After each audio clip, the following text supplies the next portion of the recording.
fallout from the Nationals' leadership spill is continuing as a backbencher quits the party room in protest after last week's bid to oust Michael McCormack, while the former Prime Minister has weighed in on the energy wars raging in the coalition, warning against building a new coal-fired power station. And as all this is happening, we've seen Lou O'Brien, that MP concerned, accept Labor's nomination for the Deputy Speaker position. We'll have more on that in a moment. First, though, here's our report from Canberra.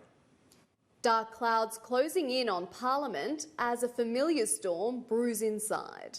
Coalition MPs trading blows over the future of coal-fired power in Australia as one former Prime Minister returns to Canberra, cautioning his old colleagues against propping up a possible power plant. There is no economic basis on which to build a coal-fired power station in Australia any longer. Several Nationals MPs aren't waiting for the results of a $4 million feasibility study into a potential new coal mine in North Queensland, demanding federal funding to support construction of the Collinsville project. I'm just going to keep the fight up to keep our jobs here. We are losing too many jobs in this country as a result, largely of the destruction of our energy system.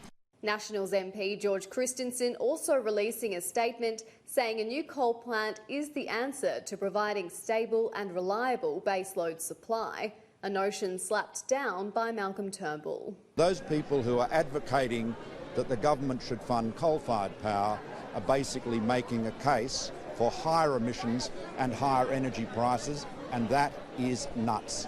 For a second week, moderate Liberal MPs are fighting back against their Nationals colleagues, last week demanding stronger climate action in the wake of the bushfires, now speaking out against the prospect of backing new coal. I don't think we should be funding coal-fired power stations. It's not the job of the Commonwealth Government. I don't think the government should be in a position of doing this. But the long-running energy war isn't the only coalition infighting to dominate Parliament. Bad blood from the Nationals' leadership contest is spilling into this week, with a key Barnaby Joyce backer calling it quits.